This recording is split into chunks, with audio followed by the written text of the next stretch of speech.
میرے پیارے آقا علیہ السلام کے پیارے دیوانوں، اب قرآن کی اس آیت پہ غور کریں۔ یہ سورہ توبہ کی آیت ہے اور اخیر کے اندر ہے۔ اللہ کیا فرماتا ہے؟ اے لوگو، اے امت رسول، تمہارا تکلیف میں پڑنا اس رسول پر بڑا گرا گزرتا ہے، یعنی تم پر مصیبت آتی ہے تو وہ بے چین ہو جاتا ہے۔ یہ کون کہہ رہا ہے؟ مولوی نہیں بلکہ مولا کہہ رہا ہے۔ یہاں ایک بات آپ سے پوچھتا ہوں، اس میلاد النبی کے موقع پر میں نے بارہا آپ سے یہ سوالات قائم کیے، آج بھی ایک سوال قائم کرتا ہوں کہ قرآن 23 سال کے لیے آیا تھا یا قیامت تک کے لیے آیا ہے؟ تو آپ کا جواب یہی تھا کہ قرآن قیامت تک کے لیے آیا ہے، اور لقد جاءکم کا حکم جو ہے وہ منسوخ نہیں ہوا ہے۔ اللہ اکبر۔ اور آیتیں وہ منسوخ ہوتی ہے جو احکامات کی ہوتی ہے، فضیلت کی آیتیں کبھی منسوخ نہیں ہوتی، اور اس آیت میں اللہ اپنے حبیب کی فضیلت بیان کر رہا ہے، تو یہ آیت منسوخ نہیں، اس کا حکم منسوخ نہیں،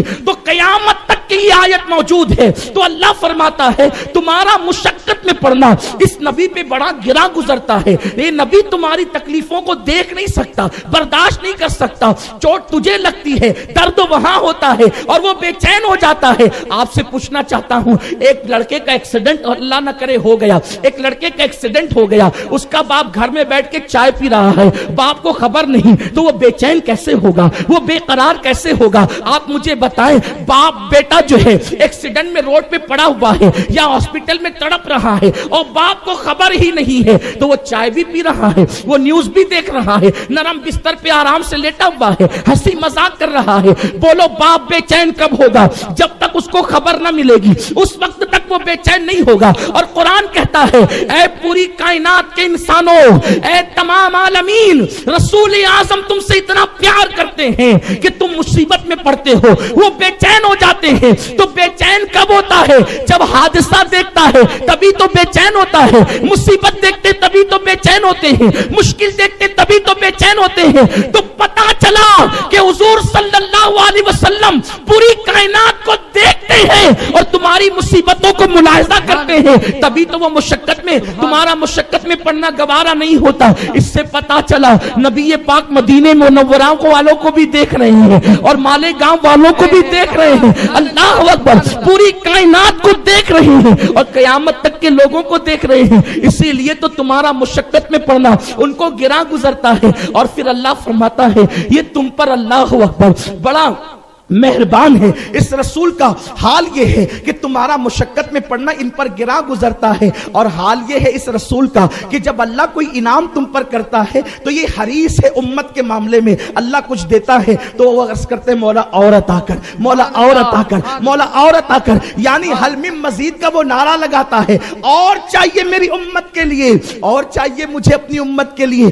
توجہ تو فرمائے، اللہ اکبر۔ تو قرآن کہہ رہا ہے مشقت میں پڑنا اس پر بڑا گرا گزرتا ہے، اور یہ امت کے معاملے میں حریص ہے۔ آپ غور کریں، حریص کس کو کہتے ہیں؟ ہم اپنی زبان میں لالچی کو کہتے ہیں، ہم نبی پاک کے لیے الفاظ نہیں کہہ سکتے، لیکن ایک بات کہیں، بچے لالچی ہوتے ہیں، ایک چاکلیٹ میں پیٹ بھر جاتا ہے، لیکن اس کے باوجود بھی بچوں کو اگر ہاتھ میں دیا جائے تو ایک کی بجائے 4 اٹھاتے ہیں، کیونکہ بچے حریص ہوتے ہیں۔ پھل ایک ہی آئے گا، اس میں پیٹ بھر جائے گا، پھر بھی 2 مانگیں گے، کیونکہ حریص ہوتے ہیں۔ اللہ اکبر۔ قرآن کہتا ہے یہ میرا محبوب بڑا حریص ہے، امت پر انعامات دیکھ کر اس کی طبیعت نہیں بھرتی، یہ اور مانگے ہی جاتا ہے، اور مانگے ہی جاتا ہے۔ اور پھر اللہ اکبر، یہ تو دنیا کے عام انسانوں کے لیے ہے، یہاں تک عام انسانوں کے لیے ہے کہ تم سب کی تکلیف وہ دیکھ نہیں سکتے اور تم پر وہ حریص ہے، لیکن مومنوں کے لیے خاص کیا ہے؟ اللہ اکبر، بالمؤمنین رؤوف الرحیم، وہ مومنوں پہ کمال مہربان ہے۔ اب آپ توجہ کریں، اللہ نے اپنے حبیب کی یہ صفت بیان کی کہ وہ تم سے بہت پیار کرتے ہیں، وہ تم سے بڑی محبت کرتے ہیں۔ تمہارا تکلیف میں پڑنا اس رسول پر بڑا گرا گزرتا ہے۔ میرے پیارے آقا صلی اللہ علیہ وسلم کے پیارے دیوانوں، اس وقت پوری امت بے چین ہے، اس وقت پوری امت بے قرار ہے، اس وقت پوری امت زبو حالی کا شکار ہے۔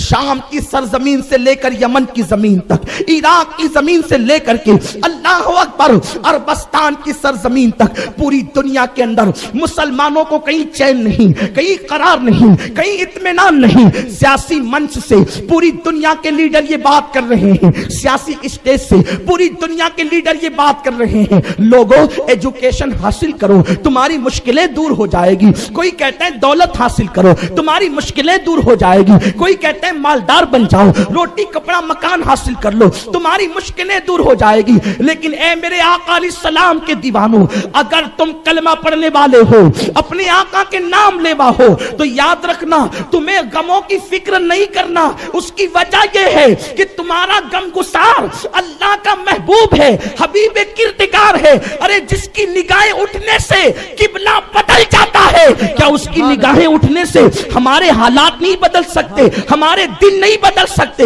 آؤ مدینے چلتے ہیں اور مدینے والے کی نالین کا بوسہ لے کر ان کے قریب ہو جاتے ہیں, اس لیے کہ اچھے دن کب آتے ہیں؟ جو مصطفیٰ کے قدموں میں آ جاتا ہے, اچھے دن اس کے آتے ہیں.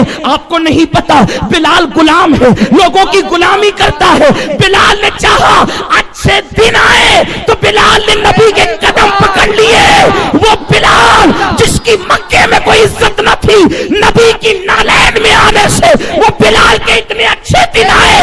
کبھی وہ کعبے کی چھت پہ نظر آتا ہے تو کبھی جنت کی سیر کرتا نظر آتا ہے. نعرہ رسالت, نعرہ رسالت, آمد مصطفیٰ, آمد مصطفیٰ, جشن عید میلاد النبی. سیاسی معاملات اہل سیاست جانے, میں چاہتا ہوں ہم سب حضور کے قدموں کے قریب آ جائیں, حضور سے قریب ہو جائیں. آپ کو ایک بات بتاؤں, لوگ غموں میں گرفتار ہے. کسی کا حال یہ ہے بیٹی کی شادی نہیں ہوتی, کوئی لا ولد ہے اولاد نہیں ہوتی, کوئی تنگ دست ہے, کوئی غربت کی چکی میں پس رہا ہے. لیکن اللہ تو کہہ رہا ہے تمہاری مشکل ان کو بہت بے چین کرتی ہے. ایک بات عرض کروں, دل کے کانوں سے فقیر قادری کی صدا سننا. میں نے کہا نا میں کوئی خطیب نہیں, آپ کا خادم عشق کی آواز لے کر آپ کے پاس آیا ہے, اور اس کو دل میں بٹھاؤ. آج کی رات بہت قیمتی رات ہے, آج کی رات بڑی اہم رات ہے. تقدیریں سنورے گی, حالات بدلیں گے, انقلاب آئے گا.